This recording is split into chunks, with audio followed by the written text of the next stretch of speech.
Okay, so we'll go ahead and call the meeting to order today at 4:19. We will note that Miss Lane, Miss Hobbs, and Miss Hill are unable to be here with us tonight, but we do appreciate everybody being here and having a quorum. So we'll start off today with the approval of the agenda. It's a pretty short agenda today. So if we want to take a second to review, and then we'll take a motion and a second to approve. I'll make a motion. Motion by Ms. Bowers. Second by Miss A. Any discussion? Do you have Mrs. Hill's comment? I've got that, and I'm gonna address that separately outside of all of this. Good. Yep. So all in favor of approving our agenda for today, please say aye. Any opposed? Motion carries. The next item on the agenda is to review and approve the March 19th meeting minutes. So if you want to take a second to review those. They are the next 2 pages in your packet. Pretty short. That was a quick 30-minute meeting. Maybe we can beat it tonight.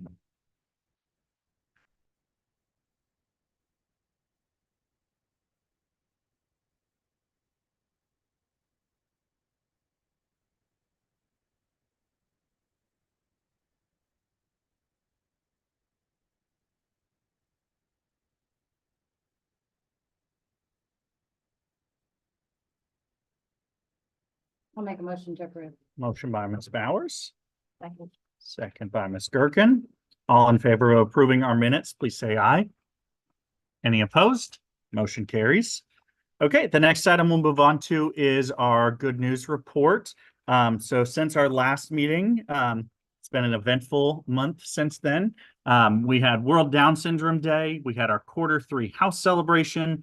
We had our academic quiz bowl, where our team came in, our 4th and 5th grade team came in 3rd overall, which was awesome.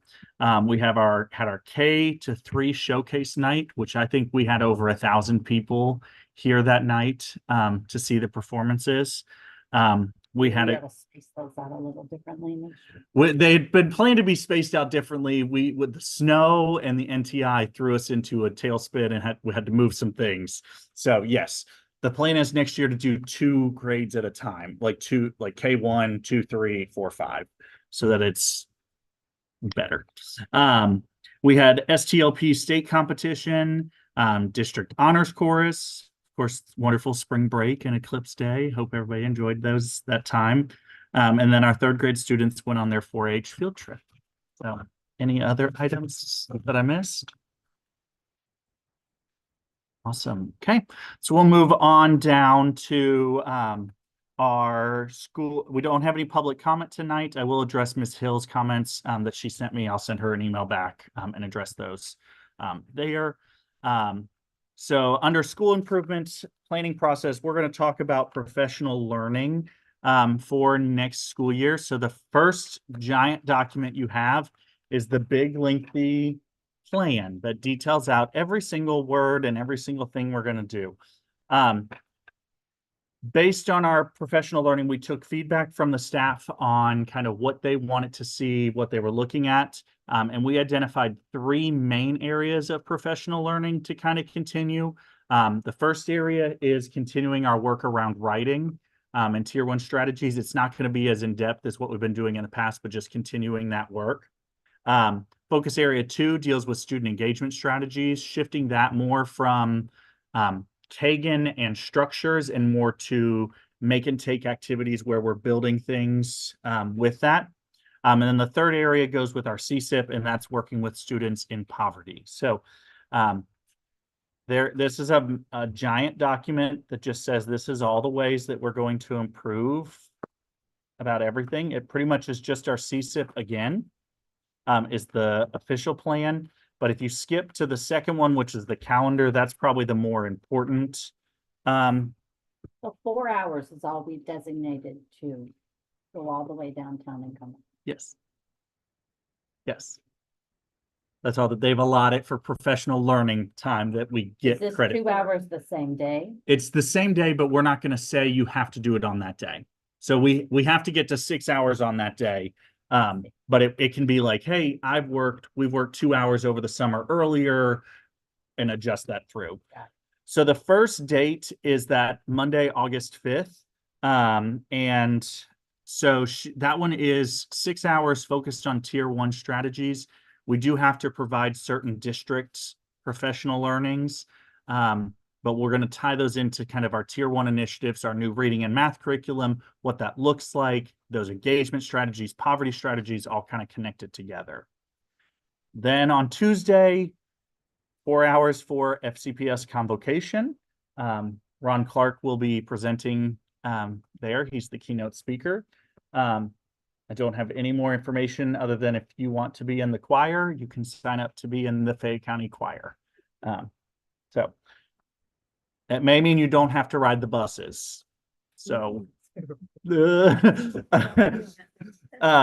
so additionally, on that day, we have to get to 6 hours of time. But again, though, so we've allotted 2 hours of time for team planning around the new reading curriculum. That will not be time that must be done on that Tuesday. It's more just, hey, we're going to give you credit for working for 2 hours on that.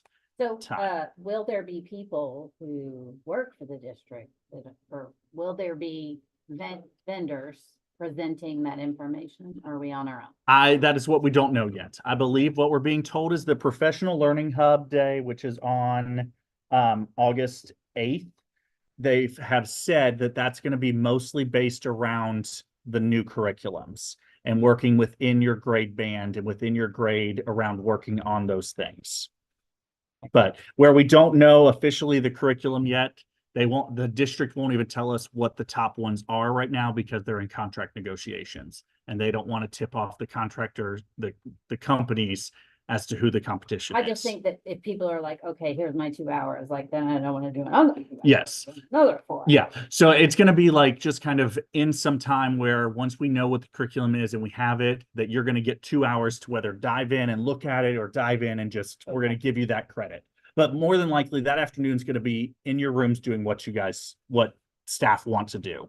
Same thing on the next day. Yep. So on Wednesday, we'd have the morning where we would talk kind of differentiation strategies and looking at special ed, GTEL. What do we do specifically for those kids? And then you would have allocated time for math planning for that. Thursday, the 8th, that's district funded. That's professional learning institutes. They're only giving 6 hours of time for that. Schedule is from 8 to 4:15. Don't forget the hour and a half lunch. You get an hour and a half lunch that is not on site. You have to go buy it yourself. Where's the other 45 minutes? I don't know. Breaks. Probably. Yeah. So then Friday would be a full day in your classrooms. That's not on here at all. Monday we would do half day opening day, time in classrooms, things like that. And then throughout the school year, we will spread out some professional learning around writing, some professional learning around engagement strategies, some professional learning around poverty, and some individualized professional learning. Those can be spread out during faculty meetings, PLC meetings, anything during those times. We'll be allocating time to continue with that training. So, any questions around either the plan or the calendar? Okay, we do have to approve this officially. No one ever looks at this. No one ever questions if we do it exactly as it's written, but we have to have something to submit to the state. So do we have a motion to approve? Motion by Ms. Russell, second by Ms. A. All in favor of approving, please say aye. Any opposed? Motion carries. Awesome. Okay. So the next item on our agenda is our budget accounts.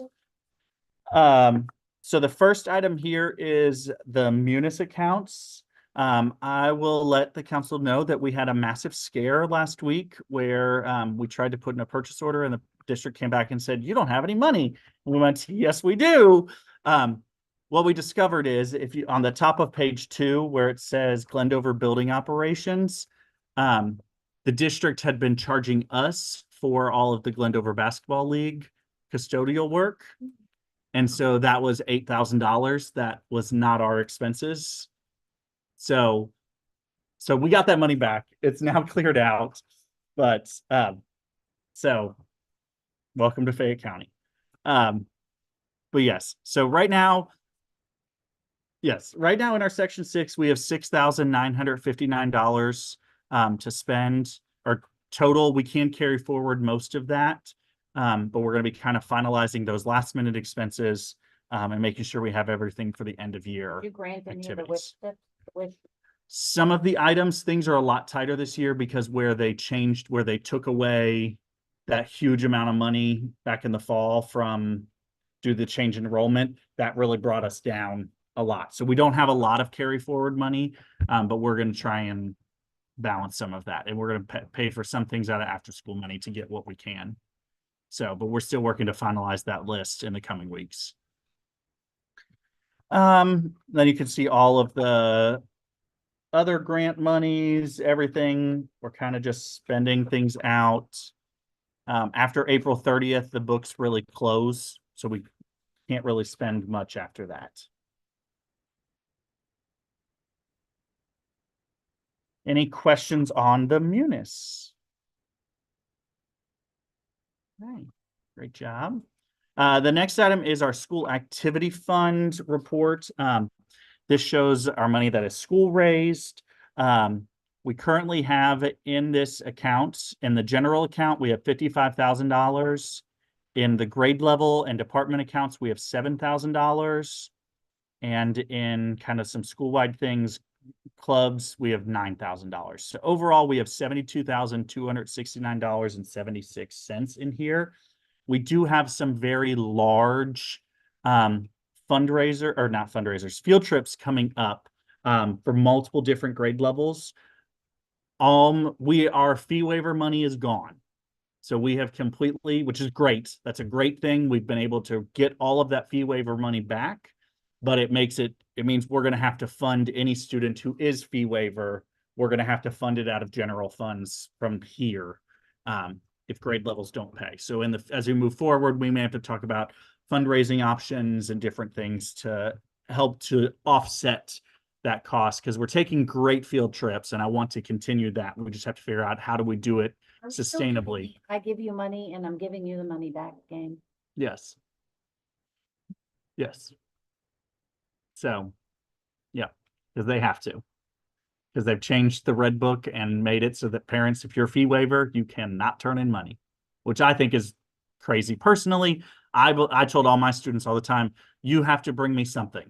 You may not have to bring me the whole amount, but you should be able to find me a quarter or $1 or something to help to fund some capacity. But yes. And that's for like all of them all year.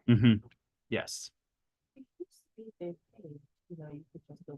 Well, there's isn't there a signature on the back, like if I pay you, you can keep my money? Like, isn't And there nobody something? does that. Nobody signs that. Yeah.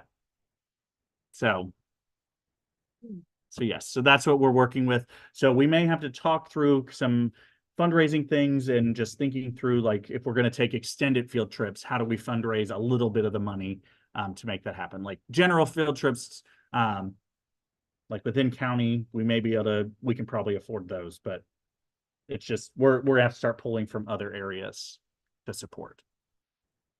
So, yep, lots of people do. So we got lots of extended field trips. I mean, we just cut a third grade check, as you can see, $3,190 just for the charter buses for that third grade trip last week. So, but we do get some of that money back. So we got a lot of money. We just are starting to spend it, which is good. The district wants us to spend this money. Can you ask on the field trip slip if anyone would like to donate for students in need? 'Cause Yeah. like, I feel like a lot of people would round up. Like if it's $750, just put a 10 in there. Yeah. Yeah, and so that's what we'll have to start having conversations about. How do we ask families to support other families? Do we I would say some of us, like if it comes out, you know, $19.65, like I'm gonna get 20, because I don't really want to make change. That's what I Like, would, that's yeah. just like, we kind of do that, but it never Yeah. ends up like. We've had parents, in the past, that donated, like, sometimes when we paid $5, some parents will pay 10. pay part of the That's what I was like, if you make it an option, but if you don't make it an option, no one will pick it. Yeah. So yeah, we just have to do a better job of brainstorming. How do we do this? Because I mean, in the past 2 years, we haven't even come close to our fee waiver money. So this is the first year where we've run through it, which is great. That's, we don't want to leave that. That's money just sitting there if we leave it there. So at least it's come back into support. And what's the difference between then and now? We're going on field trips. We're COVID time, taking, COVID yeah, times, okay. things people are kind of afraid and just Yeah. like more cautious about it. And we're kind of opening up to those more experiences. And so, They were very generous too, because they gave us more money for multiple bus mhm, payments. I think Yes. that yeah. also- Oh, Emily, I guess, listening, she said last night at PTA, they have funds for each grade level that haven't been used. Okay. Ask Yeah. PTA, Okay. Great. Yeah. So I will, ask PTA. yeah. So yeah, we'll shoot. However, PTA gave us $500 for our field trip. I'm not gonna ask. like, Yeah. I've used them twice, so I hate to ask for There you more. go. but- Yeah, well, they've got it set aside just strictly for field trips. So we'll find out what every grade level has left. I was driving back home, so I didn't get to go to the meeting last night. But so yes, that's great to know that we still have money available that we can say, okay, let's fill in these gaps a little bit to help with that. So, okay. See, we're making record time. We don't have any old business tonight. We'll move into new business. You'll see our enrollment numbers. Currently, our enrollment is at 447 students. So fourth grade's still the smallest, rocking us at 56. Kindergarten's rocking out at 96. Our fifth grade, we are enrolling kids in fifth grade left and right. Like we're enrolling in, either they were coming today or they're coming tomorrow to enroll in fifth grade. Like we're just getting everywhere. Other schools, other counties, other countries, other states. Like we just have people coming out of the woodwork in fifth grade. That's what we're like. This is just. Yeah, I'll give a specific middle. So, They I might don't have think just that's moved happening. for You next don't year. think? I don't think Yeah. that's happening. so we're kind of hovering here. Again, our goal 450 is this magic number. At 450, we get like that's where a lot of the ratios kick in to different things. So that's our goal is we want to be sitting at 450, which we are well up compared to where we were a year ago, 2 years ago. Isn't it instantaneous, like when you hit 450, it changes, or is it? It has to be on specific days. Oh, that's like for the start. Yes. Like dates. Yes. So like yesterday was one of those days and nothing changed for us as of yesterday. They repulled our numbers again yesterday, nothing changed. They will the next date for change is day 10. And so at day 10, which is, I don't even know what Yeah. it's way, they will repull our numbers then. And once they've repulled it, they, especially losing a 68 class, that fifth grade class going out, that's a small class. If we can just maintain the other 5 grades and go a little bit up on the incoming kindergarten, which even, I mean, last year's kindergarten was at 70 and that was small. So, I mean, if we can just hit that and a little above, we will hit the 450 mark. That's a big, 450 is a prime number because they all round at that point. So. Only have September something. I know. Mhm. I mean, when I first came to this building. Yep. 2 portables. Page 652. We had a Yeah. class in the lounge. Yep. Remember that? Mhm. Yeah, I mean, we kind of have to just go and put We were classes. also magnet school. Yes, We had a bus. We had an Andover bus. The Mhm. bus. that was yeah. Picked up out there. Yeah. Full bus. Okay, so the next item on our agenda is just staffing and hiring update. So these are positions that we have filled. There's nothing in your packet right now. For all of them. I hadn't made a paper for this. This vacation was poorly timed for this trip to the beach with having SBDM today. But so filled positions, we have officially filled our special ed paraeducator position. We're recommending Andrea White, who's currently in that role. We had made some decisions because we had multiple positions we had to lose. So we chose to bring them all back in and relook at all of them. So we're recommending Andrea White. We do have a classroom teacher vacancy that is being filled by an involuntary transfer. I don't know who it is. I don't know where they're coming from. I sent an email today and they said they're still finalizing that. So we will be getting a transfer from another school. That is all that I know about that. So, right. So, and that's the, like, they, Why does that happen? if another school cuts staff that have job rights, then they get placed up here. But then if anybody leaves from their school, they get them back. So we end up, more than likely that person won't be here, but I can't say for sure. Oh, it's like they get this and then if somebody leaves over the summer. Uh-huh. Like we had a person that we had to involuntary transfer last year. But then someone retired and so that person came back to us. That's hard for here to be like, cause you can't fill it until they're back. Yes. So that's kind of, so once I know, I'll be contacting that principal and saying, okay, what's happening here? Like, are you more than likely getting them back? Because when that person left us, I called them and I said, don't stress about it. They're coming back to us. We just have to give it a couple weeks, and it happened. So I just don't know. We're kind of in this holding pattern right now until we know that. We also have so unfilled positions. We have interviewed for the pass coach and the LBD teacher. I'm calling references this evening and then hope to make some recommendations after this evening for those positions. Is that the same? Go back. Two different positions, a pass coach and an LBD teacher. Okay, I got it. I'm sorry. So one LBD teacher is choosing to resign for next year to stay at home. And then we're completing a new pass coach as needed. We also have a vacancy for a custodian that has posted, and we're looking to do interviews for that on April 29th. We may bring back the person who's currently in that position. We just need to take a look at the candidate pool again to see if there's other options available. We have our preschool paraeducator, which requires the child development associate, which we are holding forever. So we will hold that. There's one of the preschool paraeducators is getting her certification. We're within a month. So we're getting closer. So we'll bring that on board. And then we have two part-time kindergarten paraeducators that we are interviewing for in a couple weeks. So I will send out that information. Once we have those scheduled and finalized, I'll send them out to everyone. So that is where we stand right now. Any questions on staffing? We do not currently know about Read to Achieve yet. I know the legislative session, I think it ended yesterday, I think it closed, but I don't remember enough.